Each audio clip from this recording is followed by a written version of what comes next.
Hello, I'm Darren Magee, and today's topic is looking at tyrannical sadism, a subtype of sadistic personality. Now, if you like this video, if you find it interesting or helpful, please consider subscribing to my channel. But just as a reminder, this video is not a substitute for support from a mental health professional, nor is it a tool to be used to diagnose someone. Now, sadism can be characterized by the desire to hurt others, whether that's verbally or physically, specifically for self-gratification, for pleasure, and to assert dominance. People with sadistic traits generally have this desire to dominate and control others through inflicting pain and humiliating them. And there are four subtypes of sadistic personality. There's spineless sadism, explosive sadism, enforcing sadism, and the topic for today's video, tyrannical sadism. And although sadism is no longer considered a personality disorder, it is recognized that it co-occurs with other personality disorders, such as narcissistic personality and psychopathy. The difference there being with narcissism, we see the sadism as being both about pleasure and dominance.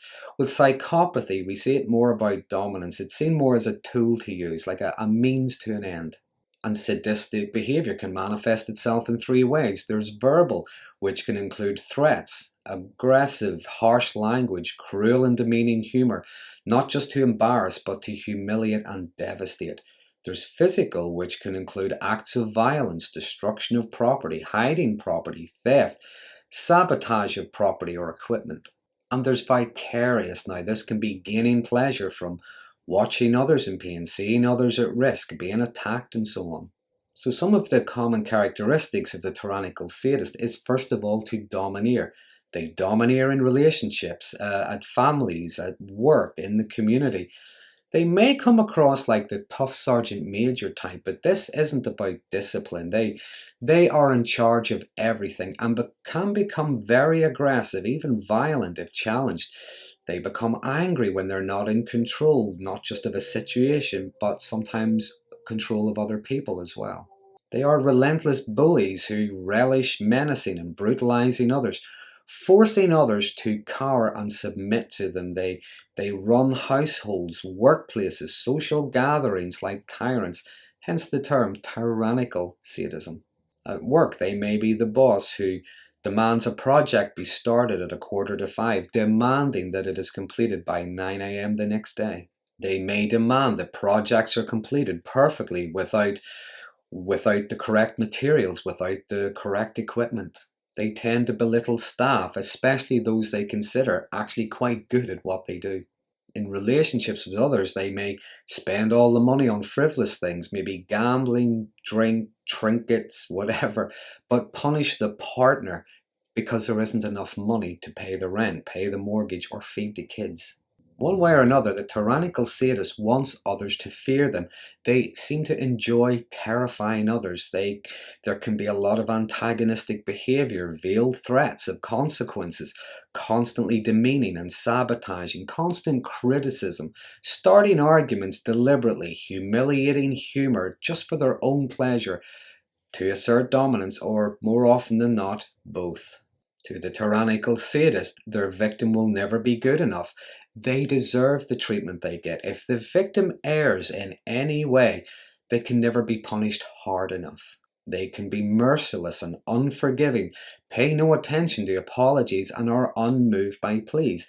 Sometimes they even derive pleasure from the pleas. It actually encourages them to continue.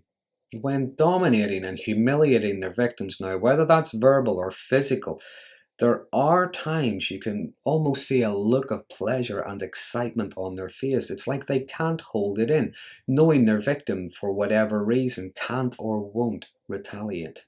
Another common behaviour would be making unreasonable demands, setting unrealistic standards, unreasonable expectations or tasks aimed at setting someone up to fail, and there is hell to pay when their victim fails.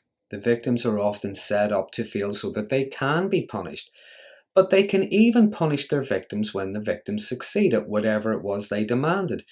They punish them anyway because they didn't get to punish them for what they wanted to in the first place. They can be accusatory, claim their partner is cheating, or, bully them over the most innocuous thing, just to watch their victims plead their innocence. Then they punish them anyway.